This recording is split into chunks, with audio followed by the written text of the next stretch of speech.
धम मंगल मुकेठ अहिंसा संज मौत देवा नमस्ते जस धमे सया मनो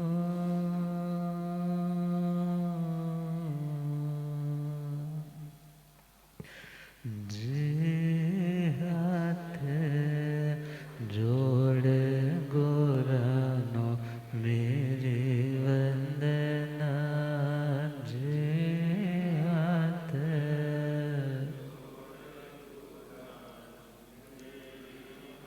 एक बार वंदना हजार बार वंदना एक बार वंदना लाख बार वंदना करोड़ बार वंदना लाख बार वंदना जे हाथ जोड़ गोरानो मेरे वंदना जे हाथ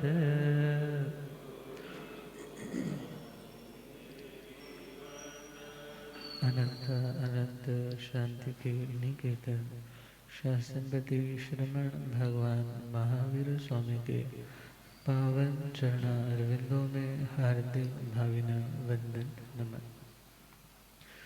मेरे जीवन को रोशनी प्रदान करने वाले परम उपकारी आगम ज्ञान के भंडार आगम ज्ञाता आगम पुरुष जिन शास्त्र रतन हिमाचल केसरी उपाध्याय भगवंत श्रद्धेय गुरुदेव श्री जितेंद्र मुनि जी महाराज साहब के पावन चरण कमलों में हार्दिक भावना वंदन नमन। आदरणीय सेवा भावी श्री प्रशमित मुनि जी, धर्म सभा में उपस्थित धर्मानुरागियों, सुशीलवती माताओं एवं बहनों, असीम पुण्योदय से भाग्योदय से आप सबको संतों का समागम और वीतरागवाणी श्रवण करने का सुअवसर प्राप्त हो रहा है। श्रवण कर रहे श्रीमद् सूत्र कृतामृत सूत्र द्वितीय श्रोत स्कंध श्री महावीर स्तुति छठा अध्याय आर्य श्री सुधर्मा स्वामी जी महाराज आर्य श्री जम्बू स्वामी जी महाराज को भगवान के मंगल में यशस्वी श्रेष्ठतम जीवन को समझाने के लिए दुनिया के श्रेष्ठतम बातों के साथ उनकी तुलना कर रहे। दाणाण सेठ भय पयाड़ा दाणाण सेठ भय पया सचे सोवाण वज्र वयन्ते सचे सोवाण तवे सोवात्मं चेरा लोगोत्तमे समनेनाय पुत्ते पूज्यं सोणं समणमाणाय पूज्यं सोणं समणा अंगारेणोया परते ध्याय अंगारेणोया पर दाणाण सेठम अभयपयाण।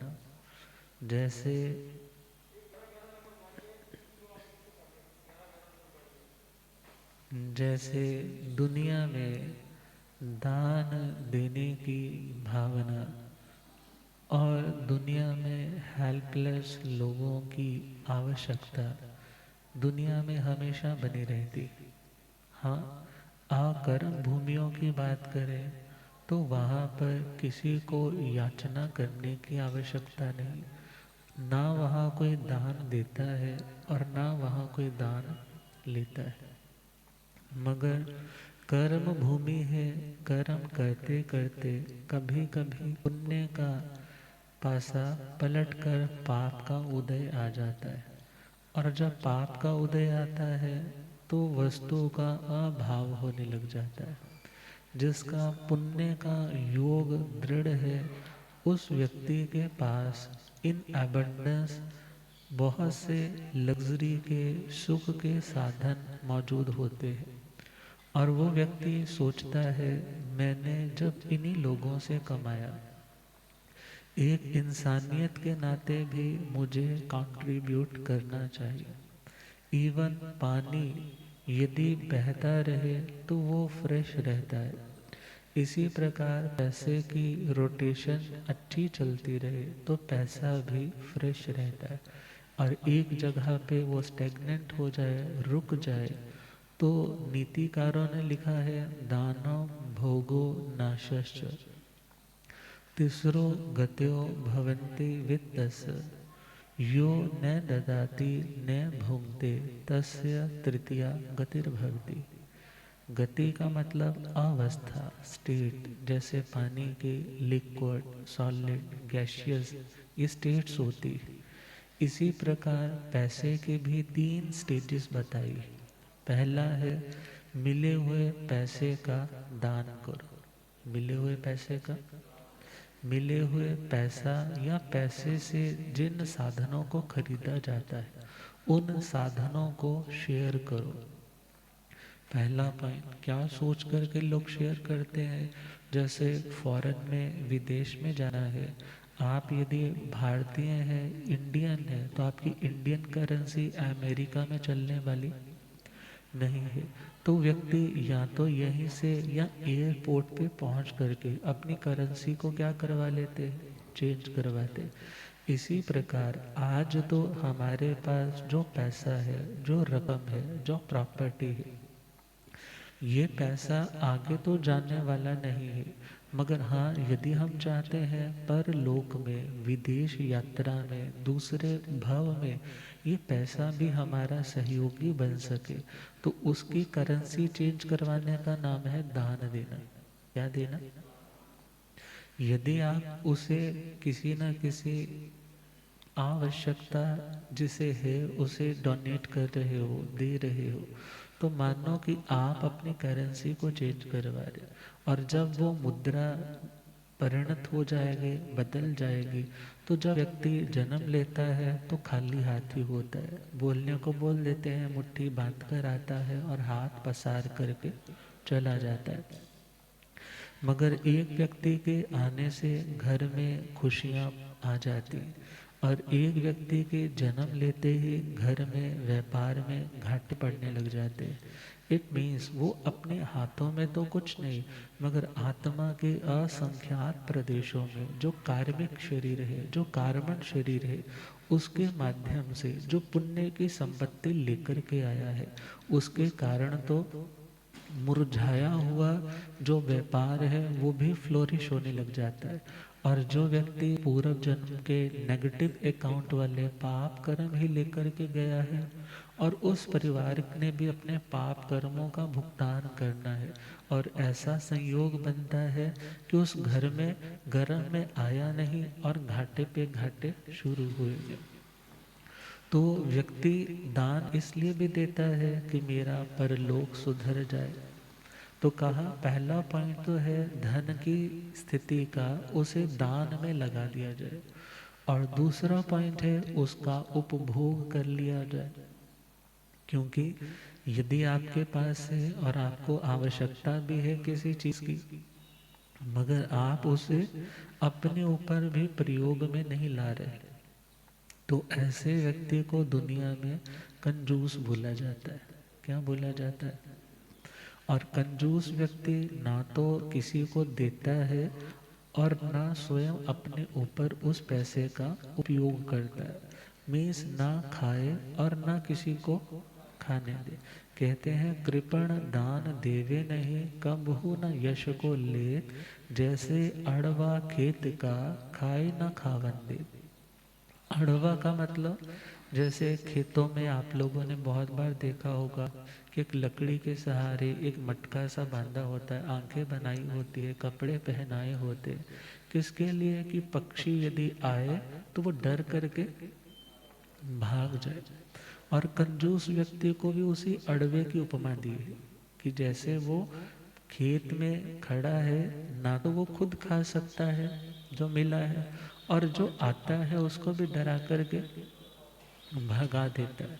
तो कहा पहली स्थिति तो है दान की, और दूसरी स्थिति है पैसे की, उसका उपभोग कर लिया जाए, क्योंकि मरने के बाद ये पैसा तुम्हारे साथ तो जाने वाला है नहीं। और तीसरा पॉइंट है नाशश्च, वरना ये धन नष्ट हो जाएगा। नष्ट हो जाएगा, इसको अग्नि का खतरा है, इसको चोरों का खतरा है, इसे चूहे इत्यादि उन जंतुओं का खतरा है। और सबसे बड़ा खतरा, जब आयुष्य कर्म पूरा हो जाएगा तो तुम्हारे लिए तो ये पैसा हुआ नहीं हुए के बराबर हो जाएगा। तो कहा जो व्यक्ति ना तो देता है और ना अपने ऊपर उस पैसे का उपभोग करता है, तो उस पैसे की तीसरी गति होती। तीसरी गति मतलब वो नष्ट हो जाता है। तो दुनिया के लोग दान या तो यह सोच करके देते हैं कि मेरे को इन रिटर्न कुछ ना कुछ मिलता रहेगा, यश मिलता है दान देने से, बिना दान दिए यश भी दुनिया में मिलता है।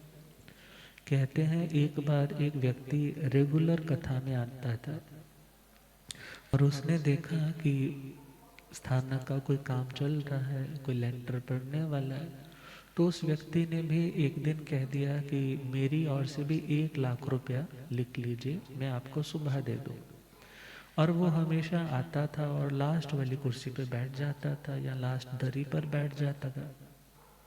और जैसे ही अगली सुबह उसने पैसे पकड़ाए, प्रवचन समाप्त हुआ, और जैसे ही सेक्रेटरी जी बोलने को आए और उन्होंने क्या बोला, दानवीर सुश्रावक श्रीमान, उन्होंने इतने रुपए क्या दिए हैं, संघ को सहयोग राशि में दिए। अब उनको बुलवाया, उनको बुला करके उनको वो जो एक आदर के रूप में कुछ उन्होंने ओढ़ाना था वो भी ओढ़ाया। वो उसके बाद मंगल पाठ हो गया। मंगल पाठ हो गया तो प्रवचन सभा खत्म होने के बाद वो व्यक्ति आगे आया, कहने लगा भाई मैं तो रोज आता था, मैं तो कथा में रोज आता था, मगर आज तक तो आपने मेरा नाम वहां पे अनाउंस किया नहीं, फिर आज क्यों किया? कहने लगा भाई पैसा तो सभी के पास होता है, किसी के पास कम और किसी के पास ज्यादा, मगर प्रशंसा किसकी होती है? जो पैसे को दान में देता है। प्रशंसा, तुम पहले भी करोड़ोंपति थे, मगर तुम्हारे करोड़पति बनने से हमें कोई लाभ? तो दुनिया तो तुम्हारे तभी गुण गाएगी यदि तुम उस धन का दूसरों के सहयोग में इन्वेस्ट करोगे। तो कहा दान देने से धन घटता नहीं। राजा भोज के टाइम की बात आती है कि एक बार राजा भोज को दान देने की ललक सवार होगी कि बांट दो, जितना बांटोगे उतना बढ़ता चला जाएगा। उनके मन में ये बैठ गई थी। और उनके जो महामंत्री थे, जब उन्होंने देखा कि इतना पैसा ये बहा रहे हैं पानी की तरह, अब राजा से उत्तर प्रत्युत्तर रीजनिंग कौन करे? तो राजा के रेगुलर आने का जो रास्ता था वहां पर उन्होंने एक तख्ती, एक लकड़ी की फट्टी के ऊपर लिख करके लगा दिया, आपातकाले धनम रक्षित, विपत्ति के समय के लिए पैसे को बचा करके रखे, क्योंकि विपत्ति कभी बता करके नहीं आती। महाराज भोज ने जब पढ़ा तो वो तो जानते थे कि इतना तर्क करने वाला मेरी सभा में कोई दूसरा नहीं। तो उन्होंने वहां पर लिख दिया कि संचितम अपि विनश्यति, यदि विपत्ति ने आना है तो संचित इकट्ठा किया हुआ पैसा भी चला जाना है, इसलिए मेरे को उस विपत्ति की परवाह नहीं है। क्यों? क्योंकि जब विपत्ति आनी ही है तो पैसा रुकने वाला नहीं। मगर हाँ, यदि आज दूंगा तो आने वाली बहुत सी विपत्तियां टल जाएंगी, आने वाली बहुत सी विपत्तियां टल जाएंगी, और मेरी पुण्य का कुछ ना कुछ हिसाब किताब बढ़ता चला जाएगा। तो खैर, एक दान तो है अन्न का, पानी का, वस्त्र का इत्यादि, और जिसको सर्वोत्तम दान कहा, फरमाया दानान सेठं अभय पयान। दुनिया के समस्त दानों में सबसे बड़ा दान कौन सा? अभय दान। वैसे तो देखे दुनिया में आपके पास जो है, आप अपनी ओर से उसका यदि सहयोग देते हैं तो आप दानी है। समाज में सबके पास देने के लिए इतना पैसा नहीं होता कि वो लाख लाख 5-5 लाख रुपए दे सके। मगर हाँ, जो लोग पैसा नहीं दे सकते वो अपनी सूझबूझ दे सकते। वो क्या दे सकते हैं? वो समाज के एक अच्छे निर्माण के लिए आपको एक अच्छी गाइडलाइन दे सकते। आपके पास वक्त नहीं है, बिल्डिंग बन रही है, गुरु महाराज पधारे हैं, लोग आ रहे हैं सेवा करने का, आपके पास वक्त नहीं है। मगर यदि आपके पास सपोज पैसा कम है और आप चाहते हैं मैं भी सेवा करूं, तो वहाँ पर तो सेवा के तो कई सारे हैं, कई सारे फील्ड हैं। पैसा होकर के भी आप यदि सेवा कर रहे हो तो वेल एंड गुड है, फिर तो कहना ही क्या है, सोने पे सुहागा है। मगर यदि आज आप यह सोचते हैं कि मेरे पास टाइम नहीं है, तो व्यक्ति बोलता है मैं पैसा दे दूं। कोई बोलता है मैं थोड़ा बहुत तो पैसा भी दूंगा मगर मैं टाइम ज़्यादा दे सकता हूँ, मैं टाइम ज़्यादा दे सकता हूँ। जैसे कोई सपोज करो कोई व्यक्ति स्ट्रेस में है, डिप्रेशन में है, आप उसको टाइम दे रहे, आप उसको पैसा नहीं दे रहे, उसको क्या दे रहे हो? टाइम दे रहे हो, उसकी बात को सुन रहे हो, उसको सही गाइडलाइन दे रहे हो। तो उस व्यक्ति को अच्छी सुजेशन देना भी तो दान है। अच्छी सुजेशन देना भी क्या है? वो भी दान है। और संघ के कार्यों में निर्विघ्नता बनाए रखना, वहां पर कोई ओछापन नहीं दिखाना, ये भी तो एक दान है, ये भी तो एक कंट्रीब्यूशन है टुवर्ड्स पीसफुलनेस। और यदि शांति को मेंटेन रखने के लिए आप मौन भी रहते हैं तो आपका मौन रहना भी क्या है? दान है। तो कहा दानान सेठं अभय पयाण। दान की तो कई सारी फील्ड्स है, मगर सर्वोत्तम दान किसको कहा? अभय दान। जिससे सामने वाला तुम्हारे से घबराए नहीं, घबरा रहा है तो तुम उसको निश्चिंत कर दो, भाई मेरे से डरने की जरूरत नहीं। यदि तुमने कुछ गलत किया है उसका फल तुम्हें भोगना पड़ेगा, मगर मैं जजमेंट पर नहीं बैठूंगा। मैं तुम्हें कोई दंड देने वाला कोई नहीं हूँ। तुम्हें दंड देने वाला कौन है? तुम्हारा अपना कर्म। इसलिए मेरी ओर से तुम्हें निर्भयता है, मेरी ओर से तुम्हें डरने की जरा भी जरूरत नहीं। और आगे चले, कहते हैं दान देने वालों को लोग अक्सर कुछ ना कुछ सुनाते रहते हैं, तुम्हारे पास तो पैसा 2 नंबर का आ रखा है इसलिए तुम इतना देते रहते हो। मगर विचार करना है, एक शब्द आता है पुण्य। क्या शब्द आता है? पुण्य। आप पुराने टाइम में चले जाएं तो शायद आज भी बच्चे दूध में मलाई आ जाए तो उसको क्या करते हैं? पुनते। वो तो अच्छी चीज को निकाल रहे हैं, मगर बाल गिर जाए तो उसको भी क्या किया जाता? पुना जाता। जो हमारी अशुद्धियों को, जो हमारी इम्प्योरिटीज को काफी हद तक पुन सके, उसका नाम है पुण्य। उसका नाम क्या है? मगर पूरी तरह से वो प्योर कर देगा इसकी गारंटी नहीं, क्योंकि पुण्य कर्म करते करते कहीं कहीं अयत्ना होने से कोई ना कोई पाप का अंश गिर जाता है। मगर पुण्य करते करते बहुत सी हमारी बुराइयां भी पुनी जा सकती है, यदि आप उस टाइम अच्छे भाव से वो दान क्रिया, वो शुभ क्रिया कर रहे। तो खैर, पहली कोशिश तो यही रहे कि न्याय नीति से कमाया जाए। मगर अन्याय का पैसा आ चुका तो क्या बोला जाता है? उसको किस में लगा दो? किसी न किसी सहयोग में लगा दो। मगर हाँ, ये भी कहा जाता है यदि नेक कमाई से योगदान दोगे तो वो सामने वाले की तरक्की में कई गुना ज्यादा काम करेगा। और एक अन्याय की, अनीति की कमाई से आया हुआ पैसा आप ज्यादा भी दोगे तो भी वो उसकी बराबरी बराबरी नहीं कर पाए। तो खैर राजा अकबर की भी बात आती। कहते हैं राजा एक बार बैठे थे और अकबर से कहने लगे कि अकबर बताओ, मेरे हाथों की हथेलियों पे बाल क्यों नहीं आ रहे, मेरी हाथों की हथेलियों पे बाल क्यों नहीं आ रहे। बोले महाराज आप देते बहुत हो, आप दान बहुत देते हो, इसलिए आपके हाथों से वो पैसे रगड़ खा खा करके आपके बाल आने नहीं दे रहे। कहने लगे बात तो बहुत अच्छी समझाई, अच्छा मेरे को यह बताओ फिर मेरे हाथों की हथेलियों पे तो नहीं आ रहे, तुम्हारी हाथों की हथेलियों पे क्यों नहीं आ रहे। बोले महाराज आप इतना देते हो कि हमारे दान लेते लेते हाथों की हथेलियों के बाल चले गए। कहने लगे चलो ये भी समझ आ गया, मगर इतनी प्रजा बैठी है, इतने लोग और भी बैठे हैं, अब इनकी हाथों की हथेलियों पे बाल क्यों नहीं आते। बोले जी महाराज इनके हाथ मसलते मसलते कि कुछ हमें नहीं मिला, कुछ पल्ले हमारे नहीं पड़ा, इसलिए इनकी हथेलियों पे बाल नहीं है। मगर ध्यान देना है, दान अंतराय, यदि आपने तोड़ा है, आप दान की वैल्यू को समझते हैं तो आप दान दे पाओगे। सामने वाले का लाभ अंतराय कर्म का क्षोभम है तो उसको वस्तु का लाभ हो जाएगा। और कहा जाता है देता भावे भावना, लेता करे संतोष, वीर कहे सुन गोयमा, दोनों जासी मोक्ष। अर्थात यदि देने वाला इतनी भावना से देता है कि मैं सब कुछ ही दे दूं, और लेने वाला बोलता है कि मेरे को और नहीं चाहिए, बिल्कुल सेटिस्फाई हो जाता है, बार बार मना करता है, तो कहा ऐसे मुधा जीवी साधु और मुधा जीवी दाता, देने वाला, अर्थात जो इस भावना से देने और लेने वाले हैं, ये दोनों मोक्ष मार्ग की ओर बढ़ने वाले। अब विचार करना है, ये नहीं सामने वाले ने उंगली पकड़ाई आप तो उसको पूरा निगलने की कोशिश करो, तो वो दान लेने वाला भी पाप का अधिकारी हो जाता है।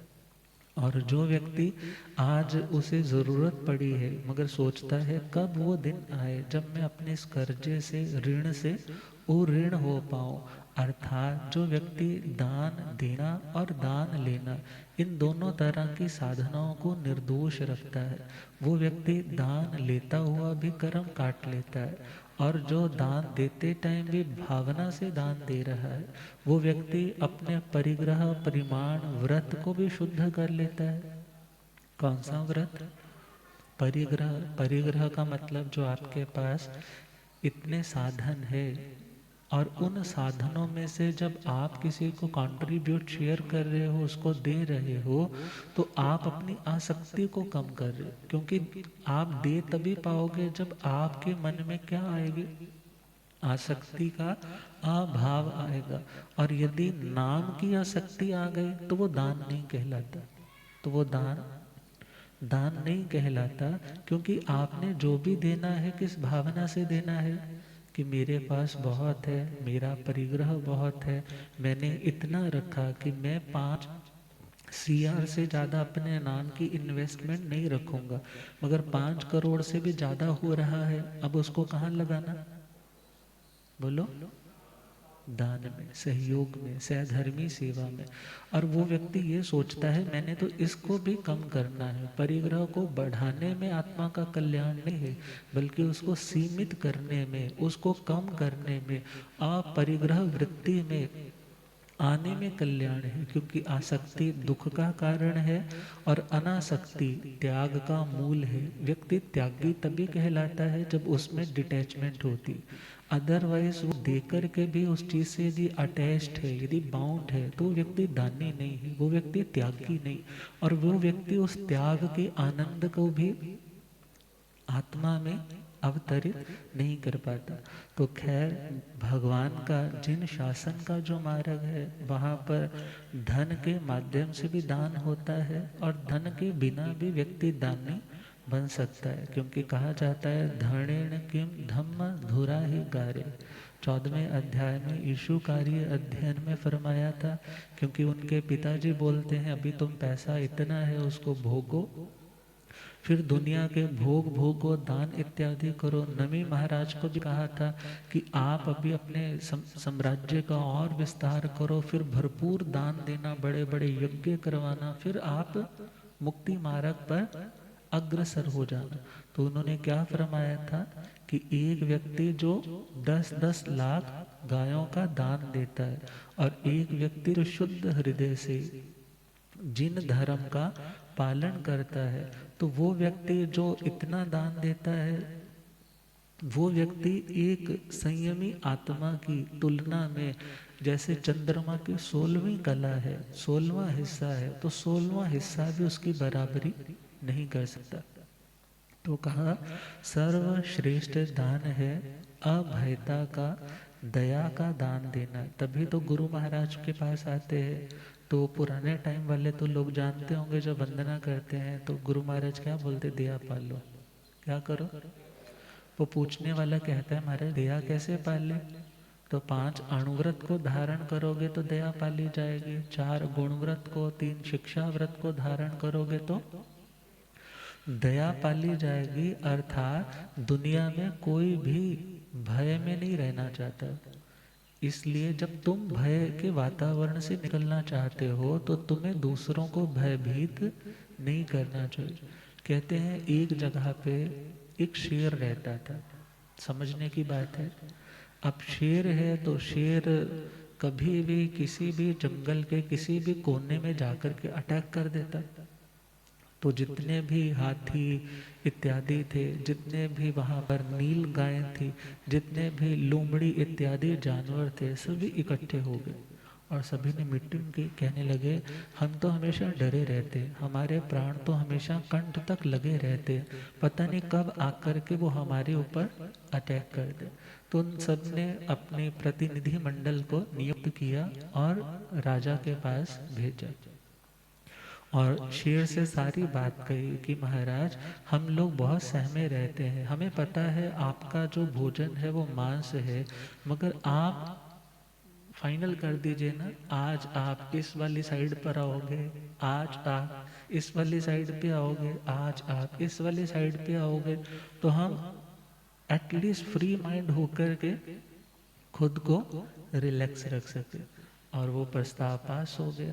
अब विचार करना है, जिस दिन एक साइड की टर्न है कि आज इधर ही उसने आना है, तो बाकी क्या हो जाते, निश्चिंत हो जाते। अब ये मामला देखे तो गृहस्थ दशा में उसने सोचा कि मैं जब कभी पंचमी आएगी, जब कभी चतुर्दशी आएगी, जब कभी पूर्णिमा आएगी इत्यादि जो तिथि पर्व के दिन आएंगे, उस दिन मैं क्या करूँगा, मैं हिंसा नहीं करूँगा। पहला पॉइंट तो यह है। दूसरा उसका पॉइंट है कि मैं इतनी घड़ी तक क्या रखूँगा, पच्चखान रखूँगा, या मैं इतनी मर्यादा से ज़्यादा चीज़ों का सेवन नहीं करूँगा, मैं इस डायरेक्शन में इतने किलोमीटर से ज़्यादा आगे नहीं जाऊँगा, मैं इन बाकी डायरेक्शंस में आज मूव नहीं करूँगा। उससे क्या होगा कि उन डायरेक्शंस में रहने वाले जो 6 काया के प्राणी है, उन्हें अभय मिल गए। उन्हें क्या मिल गया, उन्हें निर्भयता मिल गई। अब इस अभय के साथ साथ तुम्हारा कर्मों का भार भी हल्का हो रहा है और पुण्य का भी बंद हो रहा है, और जितना करना है वहाँ पर भी विवेक यत्न से चले, ज़्यादा से ज़्यादा जीवों को बचाने की भावना हो, बल्कि ज़्यादा से ज़्यादा हिंसा की भावना न हो। और जब ऐसी भावना बनती है तो वो व्यक्ति सोचता है कि आज मुझे ये नर का जीवन मिला है, इंसान का जीवन मिला है, तो मुझे इसको हिंसा 18 पापों में खराब नहीं करना। पाया नर तन बशर क्यों आमे कमर, जाग उठ तो जरा होंठे हो, जाग उठ तो जरा। पाया नर तन बशर क्यों आमे खबर, जाग उठ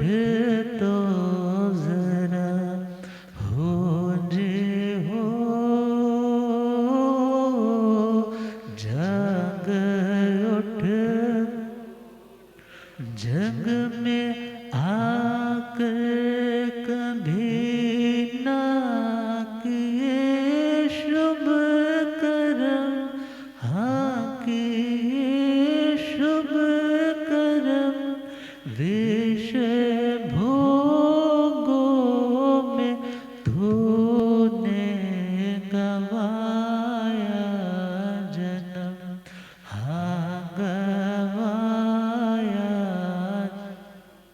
अब तो प्रभु को सिमर, आत्मा शुद्ध कर, जाग उठ तो जरा हो जे हो, जाग उठ। पाया नर तन बशर, क्यों आबे खबर, जाग उठ तो जरा हो जे हो, जाग उठ। आप लोग एक आशना करते हैं क्या सोच करके कि करेंगे धर्म मिलेगा, धर्म का फल मिलेगा। धर्म का मतलब क्या? धर्म का मतलब पापों से रुकना। धर्म का मतलब पापों से रुकना। आपने एक आशना किया, उपवास किया, पौषध किया, इसमें आपने किया क्या? देखा जाए तो इसमें जीवों को अभय दान दिया। किसको दिया? जीवों को अभय दान दिया। जब आपने लिमिट कर ली कि आज के दिन मैंने कुछ खाना पीना लेना है तो प्राशुक पानी, और घूमने फिरने की भी मर्यादा कर ली कि आज मैं कहीं आऊँगा जाऊँगा, दुनिया का कोई भी काम है आज मैं संयमित ढंग से चलूँगा। तो जितना जितना संयम आएगा उतना उतना उस एरिया में रहने वाले जीवों को आपने अभय दान दिया। क्या दिया? और उस अभय दान को भगवान क्या कहते हैं? ये दानों में सबसे बड़ा दान है। तो आर्य सुधर्मा स्वामी जी फरमा रहे हैं कि जैसे दानों में सबसे सर्वोत्तम दान अभय दान है, ऐसे ही लोगों में मीन्स इस दुनिया में सबसे उत्तम सबसे श्रेष्ठ श्रमण ज्ञात पुत्र भगवान महावीर स्वामी। सेकंड पॉइंट है सच्चे सुवा अणवज्जम वयंती। दुनिया में बातें तो बहुत अच्छी अच्छी करते हैं लोग, मगर उन अच्छी अच्छी बातों में यदि सच्चाई हो तो उसके प्रति व्यक्ति का झुकाव होता है, और यदि उन बातों में सच्चाई ना हो तो उनके प्रति झुकाव नहीं होता। तो दुनिया में जैसे सब लोग सच्चे व्यक्ति को पसंद करते हैं, झूठे व्यक्ति को कोई पसंद, और एटलीस्ट कह सकते हैं कि दुकान पे बेटा झूठ बोल ले तो शायद माता पिता को अच्छा लगता होगा, पैसा ज़्यादा कमा कर ला रहा है। मगर वही बच्चा जब घर पे आकर के माता पिता से भी झूठ बोलने लग जाए तो वो बच्चा अच्छा नहीं लगता। तो किसी ने पूछा भाई ऐसा क्या क्या दुकान पे झूठ बोलना अच्छा है, घर पे झूठ बोलना बुरा है, ऐसा है? तो ज्ञानीजन कहते हैं जो बुरी चीज़ है वो हर जगह पे बुरी है, और जो अच्छी चीज़ है वह हर जगह पे अच्छी है। अर्थात ये व्यक्ति अपने स्वार्थों के कारण किसी को अच्छे का टाइटल दे देता है और किसी को बुरे का टाइटल दे देता है। तो कहा दुनिया में वचन तो बहुत सारे हैं, अब उन वचनों में हम चलें तो 4 तरह की भाषा। कितनी तरह की? सत्य भाषा, असत्य भाषा, मिश्र भाषा, व्यवहार भाषा। सत्य भाषा का मतलब ऐसी वाणी ऐसे वचन जिससे सबका कल्याण हो सके, क्योंकि सत्य का मतलब सद्भ्यो हितम इति सत्यम। जिस शब्द से किसी का भी नुकसान ना हो, जो वास्तव में सत्य मीन्स अपना अस्तित्व रखने वाला हो, जो किसी की इमेजिनेशन, किसी के फैब्रिकेशन, किसी के मन घड़ंत बात ना हो, जिसका अस्तित्व है और जो कल्याणकारी है, उसे सत्य बोला जाता है। अब दूसरी भाषा कौन सी? मिशर भाषा। कौन सी भाषा? मिशर का मतलब एक तो है मिशर, एक है मृषा। दो शब्द है, एक है मृषा और एक है मिशर। मगर सेकंड वाली है मृषा। मृषा का मतलब है जिस बात का सर पैर ही नहीं है। सिंपल बोले ना, जिस बात का सर पैर ही नहीं है, ऐसी जो भाषा है उसका नाम क्या है? मृषा। मृषा का मतलब जो झूठे वचन है, जिनका अस्तित्व नहीं है, जो बात हुई ही नहीं है, ऐसी बात को अपनी ओर से बना करके प्रेजेंट करना, वो बात कौन सी है? मृषा। और तीसरी है मिशर। तीसरी कौन सी? मिशर का मतलब है मिक्सचर ऑफ सत्य एंड असत्य। झूठ का और सत्य का जो मिश्रण है उसे क्या बोला जाता है? मिशर। अर्थात कुछ कंटेंट तो सच्चा है और कुछ कंटेंट अपनी ओर से। कभी कभी व्यक्ति अपनी बात को इंटरेस्टिंग बनाने के लिए, अपनी बात को, अपने गॉसिप्स को और ज़्यादा इंटरेस्टिंग बनाने के लिए, जिसको सिंपल भाषा में बोले, अपनी ओर से नमक मिर्च डाल देता है, अपनी ओर से बातों में बात जोड़ देता है। तो ऐसा व्यक्ति भाषा कौन सी बोल रहा है? मिशर भाषा। और मिशर भाषा में कुछ चीज़ें तो सत्य होती हैं और कुछ चीज़ें असत्य होती। और आगे बढ़े, चौथी भाषा है व्यवहार भाषा। कौन सी भाषा? जैसे पुराने टाइम के मकान को देखें तो जब बारिशें बहुत आती है तो ऊपर से मिट्टी खुरने लग जाती, परनालों से मिट्टी बहने लग जाती। और जब परनालों से मिट्टी भी बह जाती, वो लेयर खत्म होने लग जाती, तो साइडों से वो छत क्या होने लग जाती? पानी टिप टिप करने लग जाता।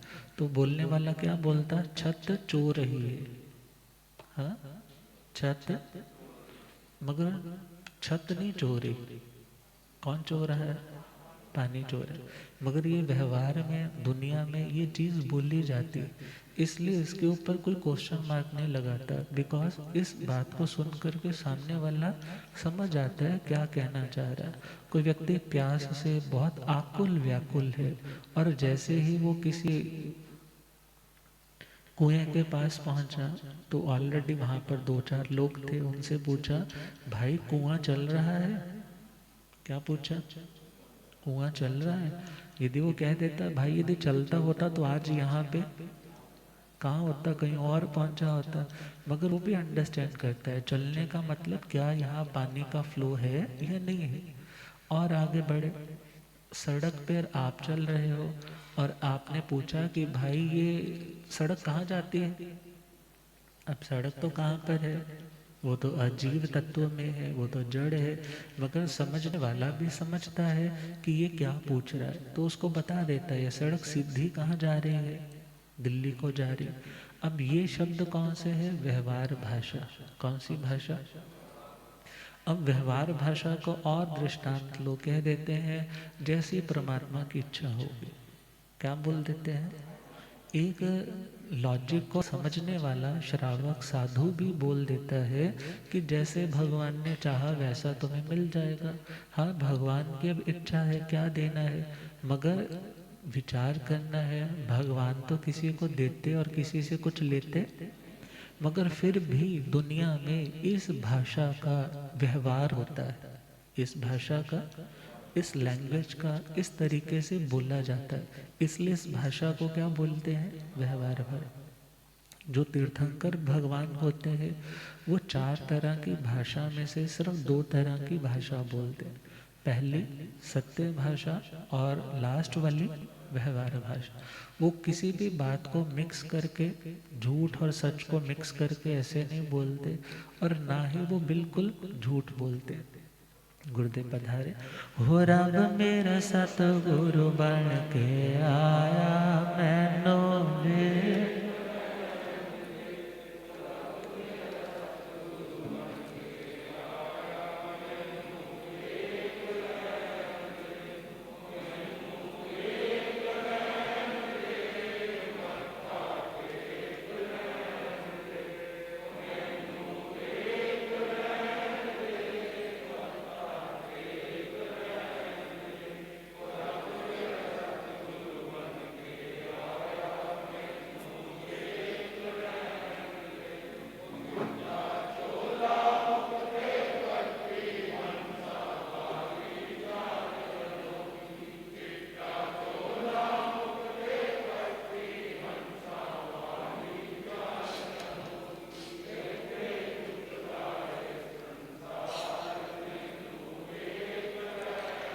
हो इत्थे झुकदा है संसार मैनू, हो रब मेरा सतगुरु बन के आया मैनू,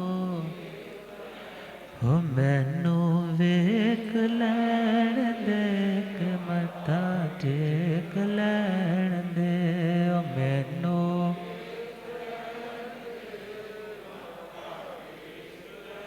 हो रब मेरा सतगुरु बन के आया मैनू,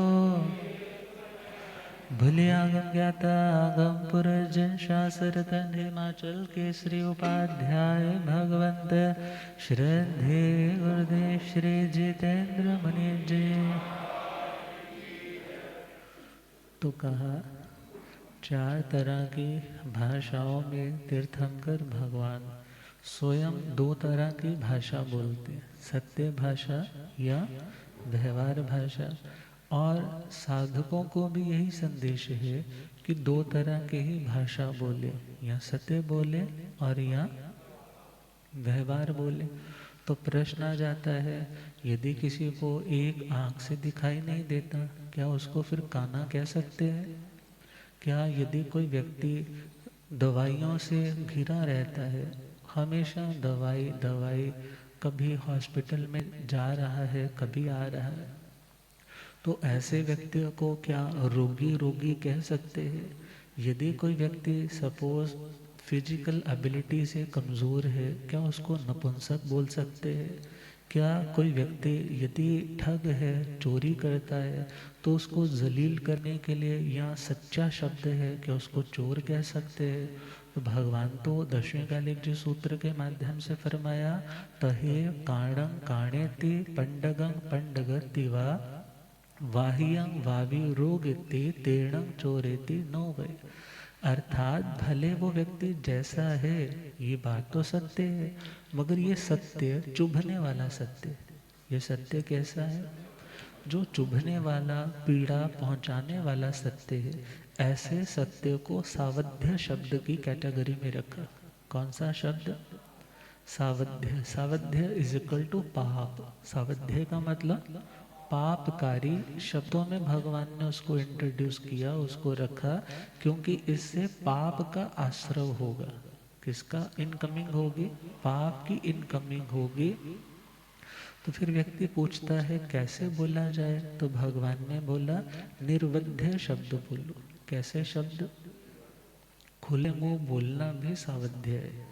खुले मुंह बोलना भी। भगवान से पूछा कि हे प्रभु, यदि स्वधर्मेंद्र शक्रेंद्र महाराज आपके चरणों में आकर के सत्य शब्दों का उच्चारण करते हैं, मगर खुले मुंह करते हैं, तो उनकी भाषा कौन सी है? उनकी भाषा, भगवान ने कहा भाषा भले वो सत्य है मगर सावध्य है। भाषा भले सत्य है मगर कौन सी है? सावध्य है। इसलिए खुले मुंह बोलने का विधान नहीं किया। अब वो निर्वध्य और सावध्य की क्या क्या सीमाएं हैं, उसको कैसे समझेंगे, उसको कल पे छोड़ते हैं इन्हीं भावनाओं के साथ। वीर प्रभु भगवान को कैसे जाने, वीर प्रभु भगवान उन जैसा बनने के मन में भी ठाने हो, वीर प्रभु भगवान को कैसे उन जैसा बनने के मन में। आर्य सुधर्मा जी से पूछे श्री जम्बो, आर्य सुधर्मा जी से पूछे श्री, कृपा करो स्वरूप प्रभु का जाने, वीर प्रभु भगवान को कैसे उन जैसा बनने के मन में। आप श्रद्धे गुरुदेव जी हमारे साथ कृपा करें। ओम शांति।